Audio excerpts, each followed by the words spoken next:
friends, welcome to Inspiration IAS Daily News Analysis. Today is 13th January 2024 and we are going to discuss important news articles of Hindu, Indian Express and PIB. आज एक important information उन बच्चों के लिए जो इस बार के APSC prelims examination में बैठने वाले। We have started the prelims crash course specially dedicated for the prelims examinations. ये जो कोर्सेस होगा ऑलमोस्ट अराउंड 60 डेज का होगा। अब क्योंकि आपको मालूम होगा ये 17 मार्च को ये एक टेंटेटिव डेट अनाउंस किया गया है, तो लगभग हम लोग कोशिश ये करेंगे कि इसके एक हफ्ता पहले ही आपके सारे कोर्सेस या सिलेबस कंप्लीट हो जाए। इसमें हम लोग स्टैटिक टॉपिक से लेकर करंट या डायनेमिक टॉपिक्स या जो करंट होंगे उन सबको हम लोग कवर करेंगे along with your CSAT paper.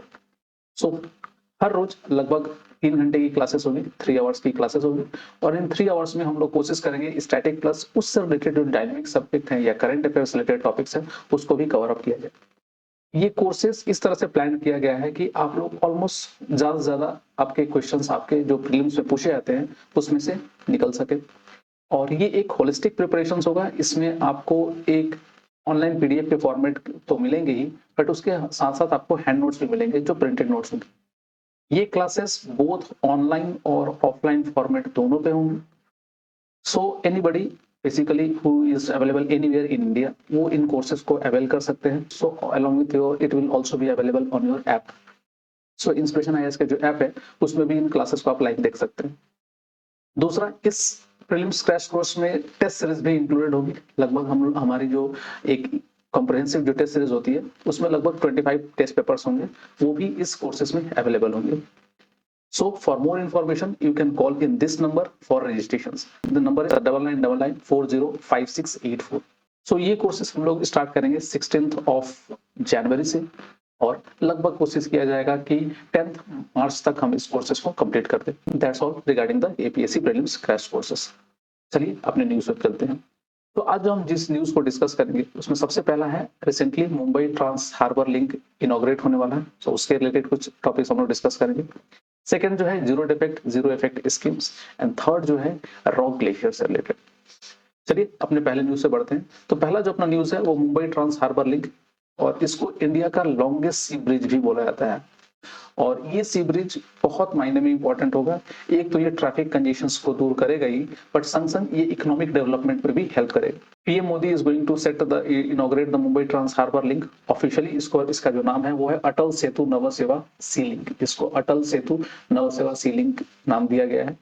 And this sea link is going to it will be almost around 22 kilometre long और इसमें 6 lane twin carriageway bridge होगा जो थाने क्रिक से ऊपर से गुजरेगा जो अरेबियन सी में है, और ये कनेक्ट करेगा Sewri in Mumbai to Chirle in Raigad district. तो रायगढ़ डिस्ट्रिक्ट में जो चिरली है उसको और सेवरी जो मुंबई में है उन दोनों को कनेक्ट करेगा।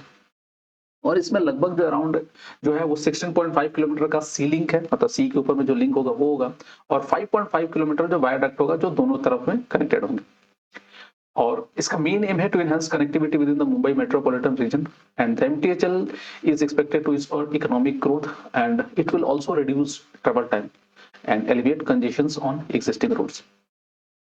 इम्पैक्ट क्या पड़ेगा इसका? ऑब्वियस सी बात है, जो एमएमआरडीए और जीका ने जो प्रेडिक्ट किया है, it will cut the travel time. जो एक्जिस्टिंग रूट है उसका लगभग 61 मिनट्स लगता है, लगभग 1 घंटा के करीब, जो 15 मिनट या 16 मिनट के करीब खत्म हो सकता है। मतलब इतना टाइम कम लगेगा कनेक्ट जाने में। और ब्रिज इंटीग्रेट करेगा नवी मुंबई की जो इकोनॉमी है ना उसको भी डेवलप करेगा और उसको इंटीग्रेट करेगा मुंबई की इकोनॉमी से। आई एम श्योर आपको मालूम होगा मुंबई हमारा एक मतलब इकोनॉमिक कैपिटल है और यहाँ पर 2 सेंटर डेवलप होने से हमारी इकोनॉमी को काफी ज्यादा बूस्ट मिलेगी। And it will also help in improving connectivity. जैसे जो की लोकेशन है जैसे कि मुंबई नव मुंबई का जो इंटरनेशनल एयरपोर्ट है उसको कनेक्ट करेगा, मुंबई पुणे एक्सप्रेसवे को कनेक्ट करेगा और ये मुंबई गोवा हाईवे को भी कनेक्ट करेगा। So it will develop in a major way. It will help in developing whole Mumbai region along with the Raigad district. So that is regarding the MTHL. चलिए अपने अगले न्यूज से बढ़ते हैं। अगला जो अपना न्यूज है जीरो डिफेक्ट एंड जीरो। चलिए अपना अगला जो न्यूज है वो है जीरो इफेक्ट। और रिसेंटली अगर देखा जाए तो ये जीरो इफेक्ट जो स्कीम है वो लॉन्च हुआ था अक्टूबर 2016 और इसको रिवैम्प किया गया था अप्रैल 2022 को। द जेडीडी स्कीम ऑफर सर्टिफिकेशन, ये बेसिकली सर्टिफिकेशन देता है इन्वायरमेंटली कॉन्शियस मैन्युफैक्चरिंग प्रोसेसेस को, और ये 3 लेवल में सर्टिफिकेशन देता है। एक तो गोल्ड, सिल्वर एंड ब्रोंज। और इसको 20 परफॉर्मेंस बेस्ड पैरामीटर्स में मापा जाता है, जैसे कि क्वालिटी का मैनेजमेंट हो गया, टाइमली डिलीवरी हो रहा है कि नहीं, प्रोसेस कंट्रोल कितना है और पेस्ट मैनेजमेंट के ऊपर ध्यान दिया जा रहा है कि नहीं। तो ये जो ZED का जो सर्टिफिकेशन है, ये 20 परफॉर्मेंस बेस्ड पैरामीटर्स होगा, जो आमतौर पे जो डेवलपमेंट या मैन्युफैक्चरिंग प्रोसेस में जो चीजें लगती है उस स्टेजेस में कितना ज्यादा वो इफेक्टिव है। मेजर ऑब्जेक्टिव इस स्कीम का अगर ये देखा जाए तो ये है to create proper awareness in MSMEs about ZED manufacturing and motivate them for the assessment of their enterprise for a ZED rating. पहला तो ये। दूसरा, to drive manufacturing with the adoption of zero defect, मतलब अगर मान लीजिए आप production process कर रहे हैं तो उसमें जो बना रहे हैं उस चीजों को, उसका डिफेक्ट कम होना चाहिए। देखिए आमतौर पे अगर हम कहें मैन्युफैक्चरिंग में, इंडिया में जो मैन्युफैक्चरिंग प्रोसेस पहले जो हुआ करता था उसकी क्वालिटी अच्छी नहीं होती थी आमतौर पर अगर देखा जाए तो।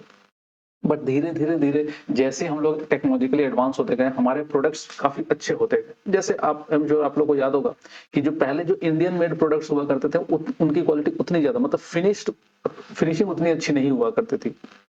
बट धीरे धीरे चीजों को अपग्रेड किया गया है, मैन्युफैक्चरिंग प्रोसेस में अपग्रेडेशन हुआ है, और जिसके चलते हमारे जो प्रोडक्ट्स है ना, आज काफी अच्छे फिनिश प्रोडक्ट्स आ रहे हैं। जैसे चाइना के बारे में देखा जाए तो वो बहुत ही अच्छा उनके फिनिश प्रोडक्ट्स होते हैं, भले काम अच्छा ना करे बट ऊपर से पैकेजिंग या बाकी सारे उनके जो प्रेजेंटेशन हुआ करते हैं प्रोडक्ट्स के, वो काफी अच्छा होता है। इसके चलते दुनिया में उसकी एक्सेप्टेंस भी बहुत ज्यादा बढ़ रही है। वैसे ही हम लोग भी इसको कहीं ना कहीं अपग्रेड करने की कोशिश कर रहे हैं, ताकि हमारे भी जो प्रोडक्ट्स हैं उसके अंदर में डिफेक्ट ज्यादा ना हो। ऑब्वियस सी बात है, हमारे जो प्रोडक्ट्स है वो दुनिया में एक्सेप्टेड है क्योंकि ये क्वालिटी वाइज बहुत अच्छे होते हैं। और थोड़े बहुत अगर जो डिफेक्ट वाली चीज है उसको भी गवर्नमेंट कोशिश करे कि जो मैन्युफैक्चरिंग प्रोसेस में अपग्रेडेशन के थ्रू वो डिफेक्ट को कम किया जा सके। So this ZED certification is based upon that one. Also जो मैन्युफैक्चरिंग प्रोसेस है वो कहीं हमारे इन्वायरमेंट को इफेक्ट उतना ज्यादा तो नहीं कर रहे हैं, उसको भी देखा जाएगा इसके अंदर।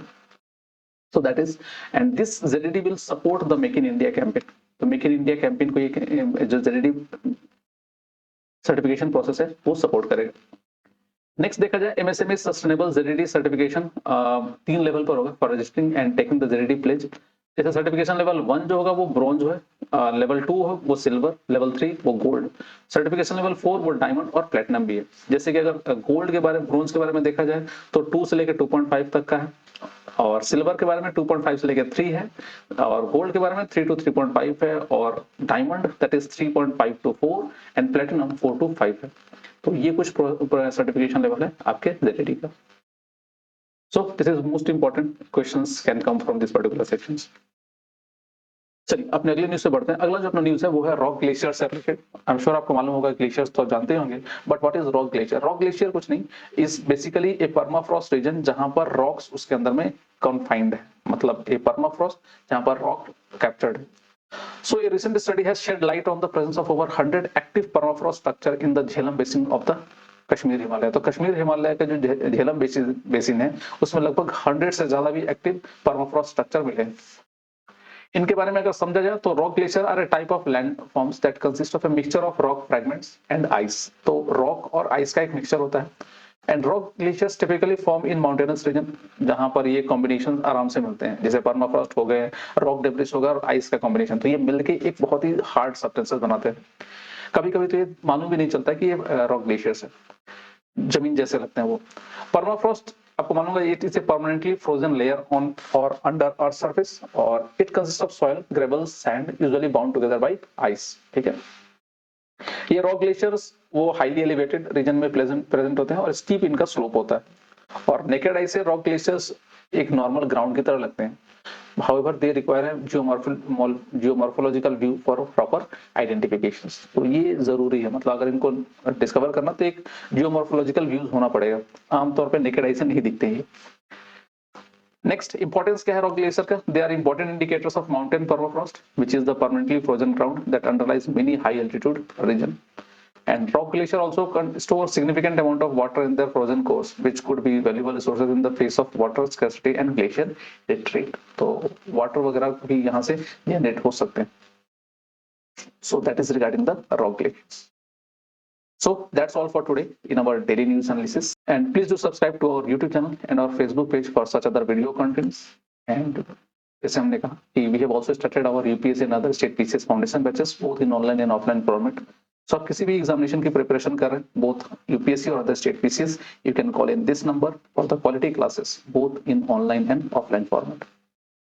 Thanks for watching and please do take care of yourself.